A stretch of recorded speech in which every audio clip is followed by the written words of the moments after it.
Hey everyone, thanks for joining this evening. My name is Ryan Eames. I'm a manager out of our Boston office. I was a summer associate in 2014 in New York. I graduated from Ross in 2015 and rejoined the firm since then. A lot of my work has been in consumer and retail, as well as private equity. And I'll hand it over to Anisha to introduce herself as well. Thanks, Ryan. Hi, everyone. I'm Anisha Kapil. I'm an associate out of our Chicago office. I interned at the firm summer of 2016 and then joined back full-time summer of 2017. Since I've been at the firm, I've done a lot of work in consumer, retail, and healthcare. So just to kind of get this started, as Emily said, we're gonna walk through a case tonight, kind of talk through it. I'll be the mock interview, if you will, and I'm gonna grill Anisha pretty good from a case perspective. No, I'm only kidding. We'll just kind of go through it, kind of give you the idea of what it would look like, sitting in the seat across from us, where Anisha and I were a few years ago. And kind of just talk through our thought process on the overall case interview. So, sorry, just trying to jump ahead. So that's us. So we'll, like I said, we'll do the case deep dive, and then we'll kind of jump into the Q&A, and then any sort of tips and tricks that we kind of have that worked for us in the process, and kind of how we see things necessarily from the other side as well. So, without further ado, let's kind of get going on the case. Which is going to be our local roasters case. So if this was a real interview, I'd start with just reading the prompt. So I think we'll just go ahead and get started. Anisha, you good to go? Yep. Okay, great. So, A.T. Kearney has been approached by a local coffee shop near our Ross campus. And it's the largest coffee shop by sales, number of cups of coffee, and total pounds of coffee.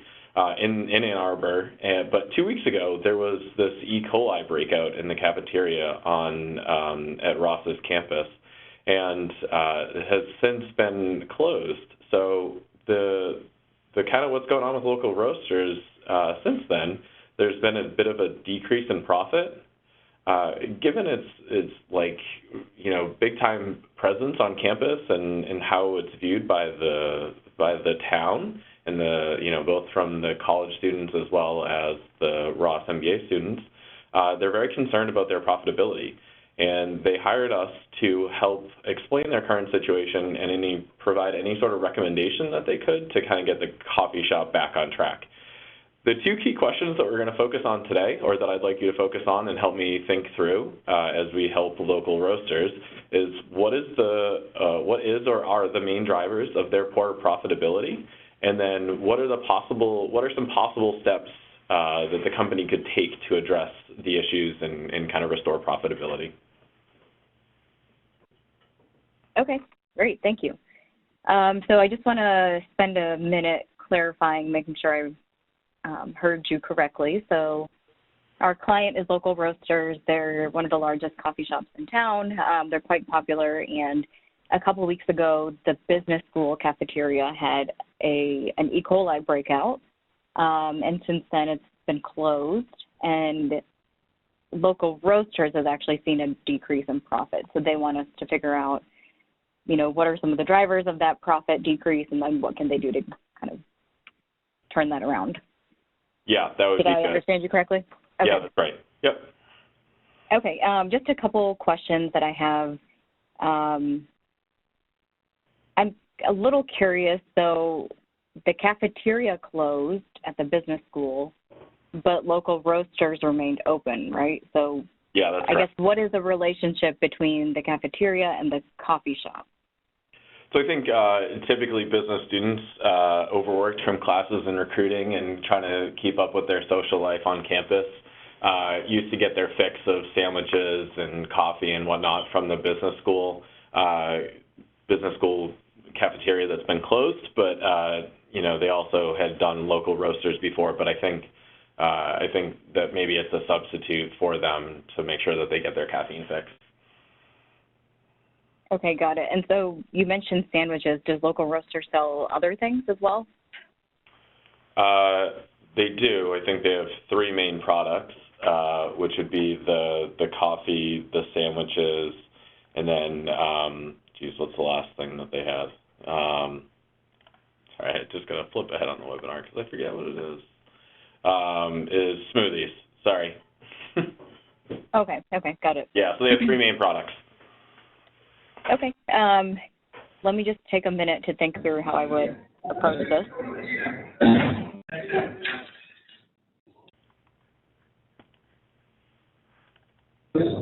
So I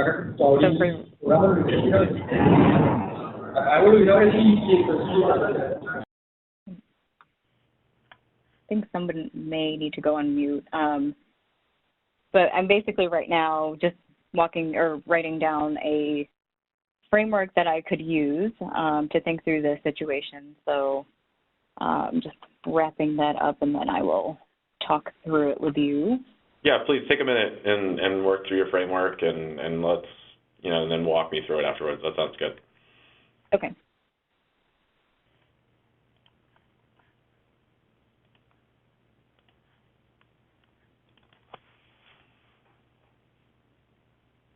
Okay, so the way I would think about this problem that they're facing is really just a simple profitability equation. So we know that profit equals revenue minus cost. So if we sort of break it down in those 2 variables, revenue and cost, we can see that revenue is really the 2 factors that affect revenue are the number of units that local roasters are selling, so the number of cups of coffee, the number of sandwiches, the number of smoothies, and then how expensive or what price they're charging for each of those items. Right. And then from a cost perspective, it's, again, how much are they selling of each of those, and then what is the cost to make each of those? What is the cost of goods sold? What is the labor required? Does coffee require more labor than, or does a smoothie require more labor than coffee, for example? Right. So that's sort of how I would think through it. But there's a couple other things that I'd want to know. So, like this trend that they're seeing in profitability, I wonder if is it really related to the E. coli breakout, or is it something that's been going on for a while? So I think I'd like to compare sort of before and after. Yeah. But, I mean, my hypothesis right now is that there's something going on with either their revenue or their cost. Okay, great. Okay, yeah, given all that, I think that makes sense, right? Profitability is a function of revenue and costs, right? And I think you articulated that well. So where would you want to kind of jump in and get started? Let's start with sales or revenue. Okay, what do you need to know? So what have they been selling? You mentioned they've got coffee, smoothies, and sandwiches. So I guess how many units of those have they sold, and at what price do they sell them? And if you have it, I'd like to know, before this E. coli breakout and then after the E. coli breakout, so we can kind of compare these time periods. Okay. Yeah. So the sales price, and so we'll say coffee, smoothie, sandwiches, would be $3, $5, and $8 per item. 3, 5, and 8. Okay. And the total units that they sold was 18,000, 6,300, and 6,000. 18,000. Okay. 18,000, 6,300, 6,000. Okay, got it. Okay, I'm very limited. Okay, got it. So that would be before the E. coli breakout, those numbers? That's prior to the E. coli. Okay, let me just take a quick second to calculate those. So 3 times 18,000, that's 54,000. 5 times 6,300 would be 31,500. Then 8 times 6,000, 48,000. So if I just add up these 3, I can get a total sales before the E. coli breakout of 133 $133,500. Right. Okay. And then now if you have the numbers, do we know what they sold right after the E. coli breakout? Yeah, so in the 2 weeks following the E. coli breakout, we saw a decrease in coffee to 16,500 units. Smoothies were 2,450, but sandwiches were 13,500. Oh, interesting. So they saw a decrease in the other two, but sandwiches went up quite a bit. I wonder why. And just to confirm, the pricing didn't change between the before and after time periods? No, we're known in town. We haven't really tried to move any prices just in the short time frame. We thought that would be a bad thing to kind of take advantage of. Okay, people. got it. Yeah. Okay, let me just take a second and calculate these. So 3 times 16,500, 49,500, and then $5 for smoothies times 2,450.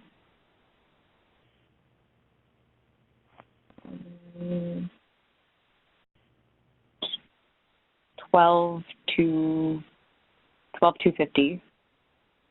Then sandwiches, $8 times 13,500. That is around 100, so about 108. Okay, so if I add up these three numbers, I get 5, 7,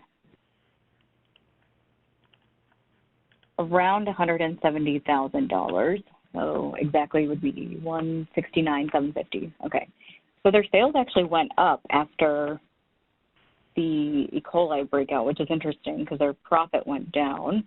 Yeah. Which leads me to believe that it's actually due to cost then. So I wonder if their costs increased in that time period. Yeah, I think we crossed off the sales side. So yeah, let's move on to that part that you kind of talked about before. How are you thinking about sales? How are you thinking about costs? So with cost, there's, the fixed cost that the coffee shop will have and then the variable cost. So I'd like to let's start with variable cost. Okay. So for these three types of items that they're selling, how much does it cost them to make each one? And then, I've already got the units from before, so I guess just how much does it cost to make each one? Yeah, so sticking with that same order, coffee, smoothie, sandwiches, 60 cents, $2, and $6.80. Okay. Oh, wow. Sandwiches cost $6.80. So I can see right there that's definitely a lower margin item than coffee and sandwiches, or coffee and smoothies. Okay, let me just calculate these costs real quick for before time period. So coffee, 0.6 times 18,000, 10,800. Smoothies, 2 times 6,300, that's 12,600. Sandwiches, 680 times 6,000 is 40,800. Okay. So if I add these up, the total cost, or the variable cost before, is 64,200. Okay, so if you have the, and I'm assuming the cost stayed the same after the E. coli breakout? No. Yeah. The cost per item. Yeah. Okay, so let me just quickly calculate. Yeah. Okay, I'm just going to quickly calculate the cost times the new units. So that's 60 cents times the new coffee units, which would be 16,500. That is 9,900. Smoothies, $2 times 2,450. That is 4,900. Sandwiches, 680 times the new units of 13,500.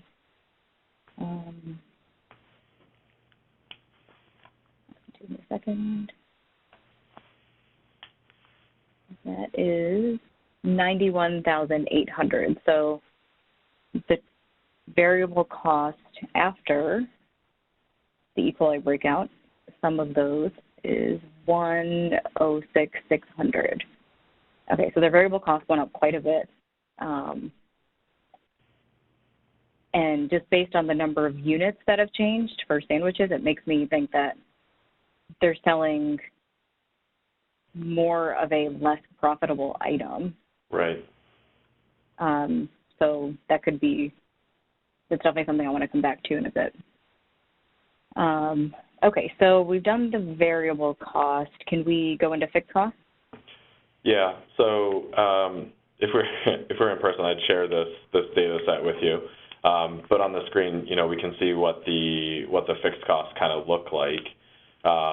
So the utilities, they went up quite a bit, as well as marketing and labor. Obviously, rent stayed the same, given that it's a fixed amount for that. But the others are just kind of going up. So I guess what I would look for you to do is kind of add these up and kind of calculate the differential for how much it increased over the 2-week period.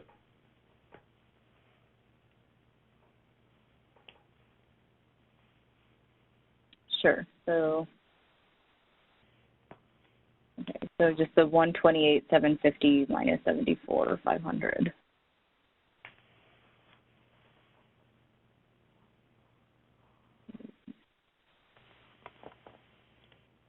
That is an additional $54,250 in cost,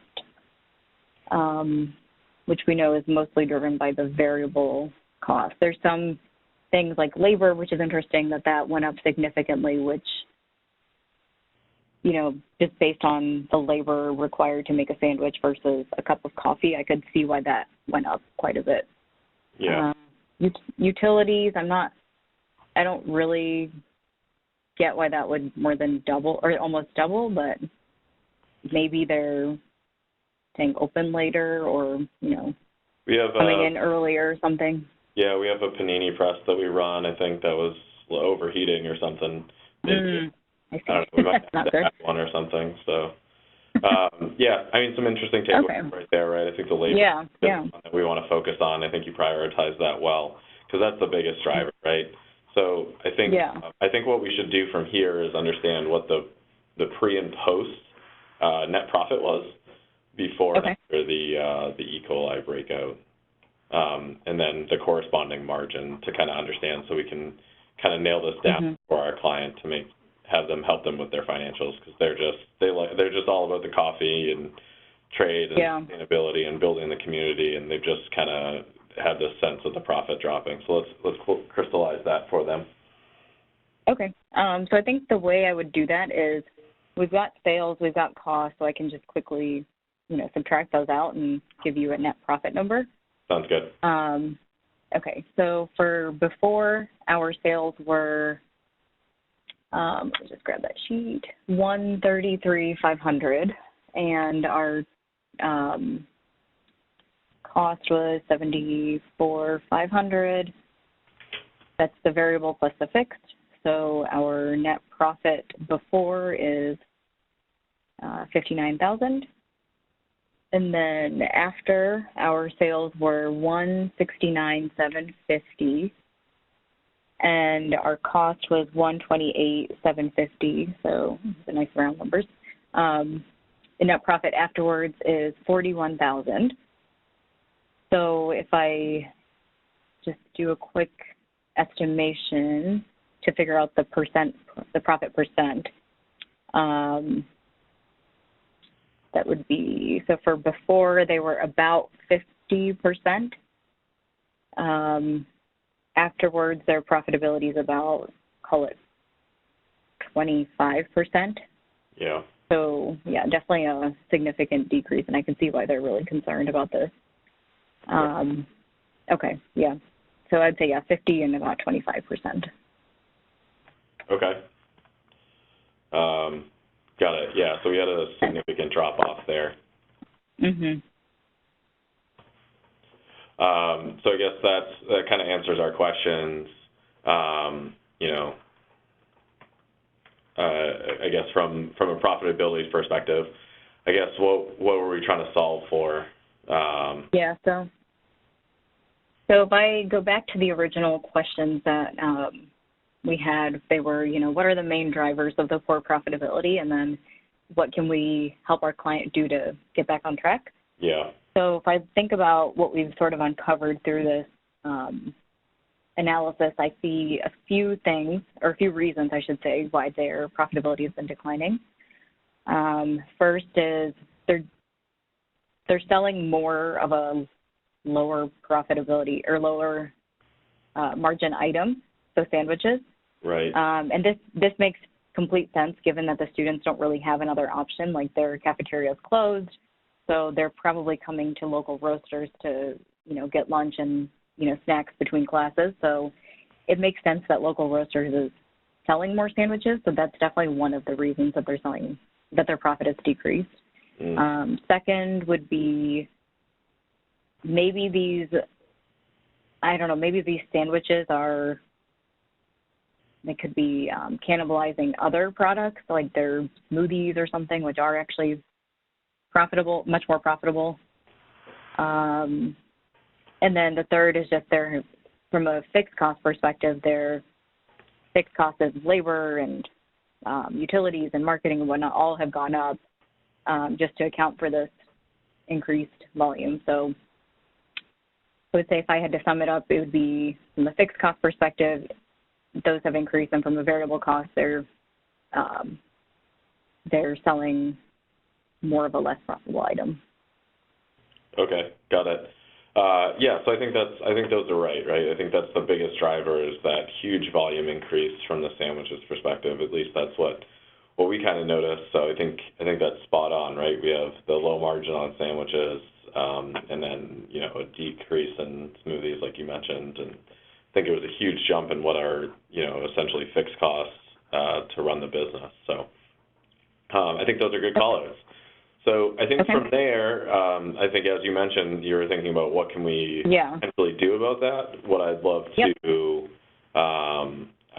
to know is that can we just address what possible steps the company could take and kind of help me brainstorm through that so we can come up with some potential solutions to share with the owners? Sure. Let me just think about that for a second.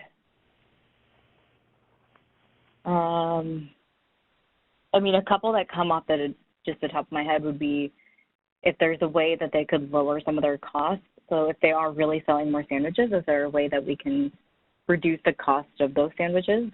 I also remember within the fixed costs, their marketing costs have gone up quite a bit. So I guess just really seeing if they're getting an ROI from the marketing that they're doing. So maybe they could lower costs through sandwiches and marketing there. From the other half of the equation, they could look to raise prices. So I know that that's not really something that they want to do, but it's an option. Or maybe they just focus on raising prices on the least profitable item. Yeah. That could be something. I guess I would cover the price perspective, but they could look for a way to sell more units. So that would be just driving more people to their coffee shop. So if there's any special deals that they can provide, or they can, partner with the business school to provide some special promotions or something, that could be a way that they could increase their profitability. Yeah. Okay. So I think what I heard was around lowering costs. I think a few different options there, raising prices. Are there other kind of general things that we could kind of think about that could potentially drive, to cover that increased fixed costs, or any other thoughts around that of how we could cover for the?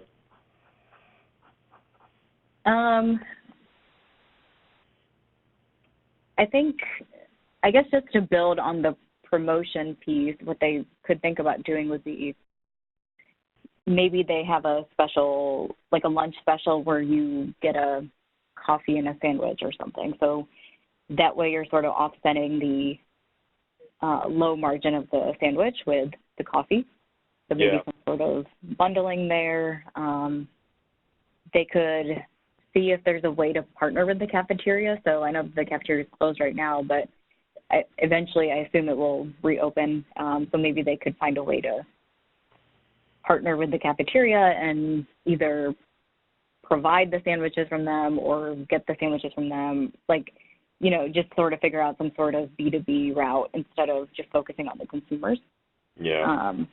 So, yeah, maybe those are two, I guess, more longer-term options, but it could work. Okay, cool. Yeah, I think that's good, right? I think there's a lot of things that they could do, and we've kind of explored some of those ideas with them. And I think you're right. I think it's focused on both sides of the equation that we kind of talked about, because it's an issue on both sides. Despite the prices, the total sales number going up, it wasn't going up for the right items. So I think you're right. I think we need to think about that margin on sandwiches and how could we kind of make that margin look better through bundling or potentially adding more revenue to cover the fixed costs. So I think those are some good thoughts. Any other thoughts, just as we kind of close out, or things that you'd want to tell the business owner kind of moving forward?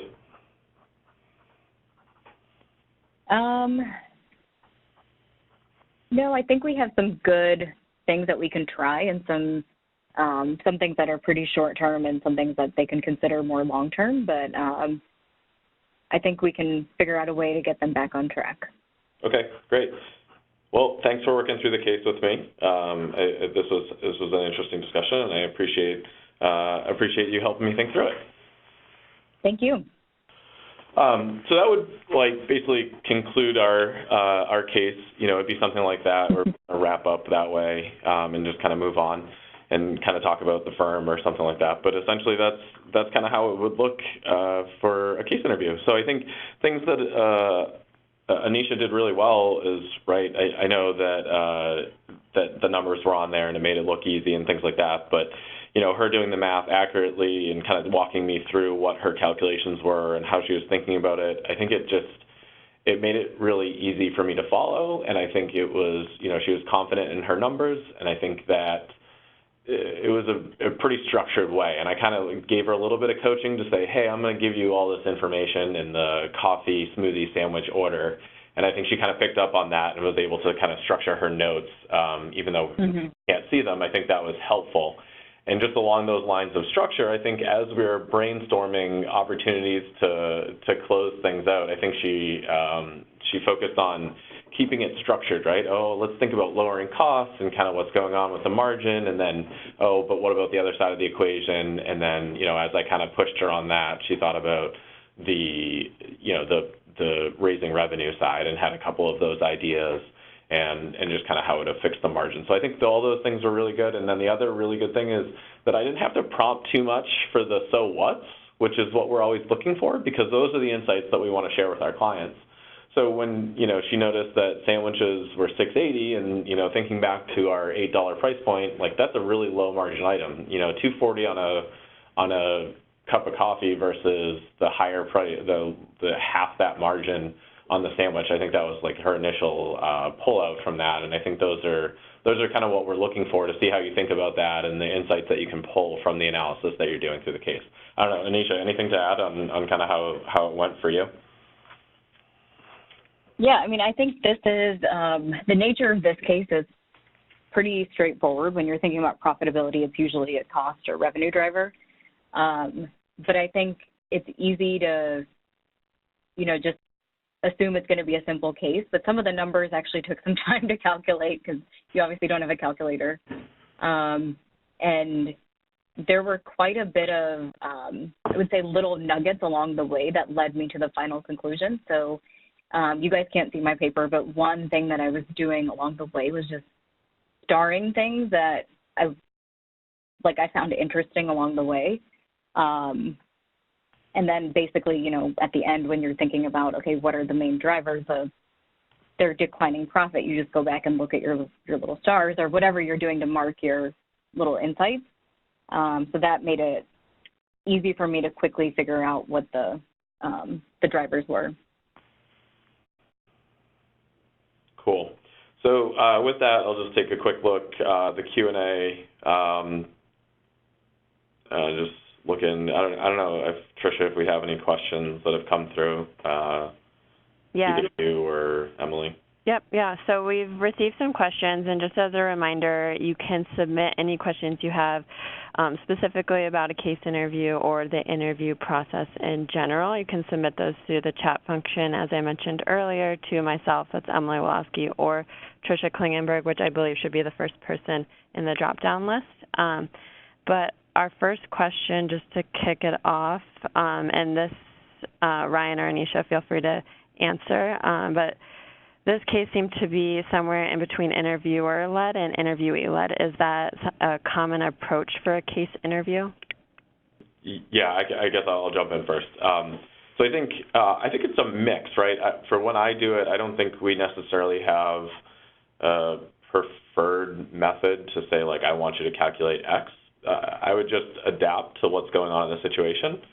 I think Anisha picked up on my cue that I was like, hey, where do you want to go? You know, tell me how you're going to structure this, because I want to see how she's thinking about it, rather than just saying, I want you to calculate this. There were some specific areas that I wanted to kind of see, to just kind of make sure that we drove back to that initial question, you know, around the profit margin question, where I was just like, hey, what was our profit margin for the 2 weeks before and after? But I think it's a mix, and we just let the candidate kind of drive through and let them kind of guide us through it and kind of show us their thinking. I don't know, Anisha, anything to add? I would agree with that. I would say it's probably better to err on the side of leading it as a candidate, and you can kind of pick up on the interviewer's cues if you are maybe heading down a wrong direction or whatnot. But yeah, I felt like this one was definitely mixed, if not slightly more led by the candidate. Yeah, and I think that's typical. I think we like to let the candidate run with it. So I don't know, I'm not seeing, I can't tell if there's chat ones coming through to you guys. Are there any other questions that came through? Yeah, no, that's okay. They're coming directly to me. So we have a few other questions that I'll just read off, and then we can switch over to the general tips following that. Okay. But one question that we received, so on the math portion of the case, do you recommend talking through the calculations out loud with the interviewer or working separately? I think it's, so my perspective would be that if you say, I want to do, I think you set up the structure for the math that you're going to do. So I'm going to multiply this item, not necessarily just the number, but like this, you know, I'm going to do cost times unit to get like this, and then, you know, just kind of run with it, and you can adapt to coaching. But I would suggest laying that structure out for your logic, and then just going and plugging and playing with the numbers. I mean, you can kind of go and do that. It's really up to you. It's however you feel comfortable doing. But I would suggest going with the structure. And then if your numbers kind of turn out wrong at the end, if there's if maybe you just inputted something incorrectly, and the interviewer can kind of give you a little bit of guidance and coaching and say, oh, you know, that's not exactly what I was thinking, like, you know, and just kind of pick up on that clue and say, oh yeah, let me check the numbers that I put in. Oh, okay, yeah, I see what happened. Okay, own up to it, right, move on, and just kind of keep driving through. I don't know, Anisha, anything to add? Yeah, I think it's definitely a personal preference. When in doubt, I would say be more clear as to what you're doing. I think in this particular scenario, because Ryan couldn't see my paper, I wanted to make sure that he was very clear as to what I was calculating. And so for me in this situation, I probably talked out every single number. I don't know if I necessarily would have spoken to every single number if I was in person with him, but I definitely agree. Lay out the structure, and then if you need to quickly work quietly in your head, just do that. But just be clear as to what you're calculating. Okay, great. And then, so maybe time for two more questions, and then we can transition here. But for some industries or terminologies that we are not familiar with in the case, would the speaker share any advice about what is the best way to get started in the case during the interview?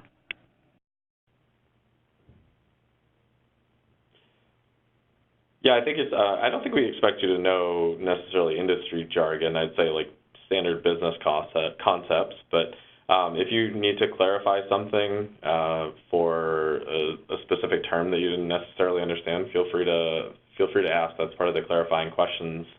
Anisha kind of asked some other ones, but it's always good to kind of go with a better understanding than not. So I would suggest just saying like, oh, I'm not familiar with that in that industry, could you just tell me a little bit more about that or something like that. I don't have a great answer for this, but I don't know if Anisha, if you have something to add. I agree. Ask. If you're unsure, it's better to get it out of the way at the beginning and not go down a path with the wrong assumption. So definitely ask. Okay, great. And then just one last question to close us out in this session. But do you have any advice on how to differentiate yourself during a case interview? Yeah, I think what I kind of talked about before is really what stands out to me when I interview candidates is they're being structured, they're being insightful, and they're being quite thoughtful. I think those are the things that stand out to me. If you have a good presence about you as you're kind of going through the case and having a positive attitude and not getting down on yourself, but like, hey, let's work through this together. It's a conversation. I love when people make it collaborative. It's a business problem typically. This one not so much because it's a sample case, but that I spent a lot of time thinking about. I've either worked with it with a client or with my colleagues or both, and really found it interesting. Interesting so much so that I would bring it to the interviews to kind of have a discussion about it. So I always love to get other people's perspective on it, and I think those are the things that stand out to me. I mean, this is kind of open to anybody, Anisha or Emily or Tricia, or anybody wants to add to this, feel free. Yeah, I definitely agree about the keep it conversational. If you can add in your own perspectives or your, light humor, whatever, just try to keep it. Interviews are stressful, and the more you can just make it feel like a natural conversation, the better. The other thing I would add is, as much as you can, try to keep it as close to the client as possible. So, like, we're working with a coffee shop, so think about units as coffee, smoothies, and sandwiches. Especially with a profitability case, it's really easy to just think about, number of units times price and revenue and cost and whatnot. But as much as you can make it specific to the case and the client, it makes you also feel more comfortable because you feel like you're actually working on a client problem. So that's just sort of a side note there. And then there's one I just saw came through is, if not everybody might not see it in the chat window, it's when we ask for solutions to encounter this problem, can we take some time to brainstorm or do we need to answer right away? I think it's fine to take a moment. I think it depends on where it is. Initially, Anisha drew out our structure, and that's going to be more like a minute or two. If it's more at the end where I'm like, hey, what are some ideas to brainstorm? I think if it's more than a couple seconds, if it feels weird to you, it probably doesn't feel as weird to the interviewer, but I think after a longer pause, it might be a little weirder because for me, I think I would like to just brainstorm together, and it's good to kind of do it in a structured manner, but it doesn't necessarily need to come out of your mouth within half a beat after I ask the question. It's more about timing, taking a moment to think about it and be thoughtful about how you're kind of coming up with it. I think in this case, a lot of the stuff that we kind of worked through enabled Anisha to come up with them pretty quickly. So I think it's case dependent, but a couple beats is fine, but much longer than that, and then it starts to kind of maybe not be so great. I don't know. Anisha, anything to add on that one? Nope. Okay. If there are no more questions, I think we have a couple minutes left to kind of just walk through a couple tips and tricks in the next couple pages. So, Emily, is that okay if we jump forward? Sounds good. Okay.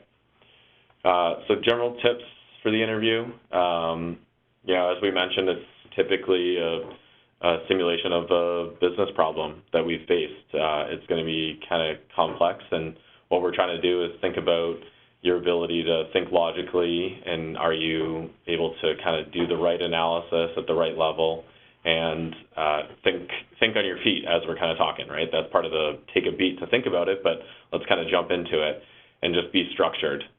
There's typically this, unclarity about exactly where you need to go within a project that we work on, and I think that applies to the case here too.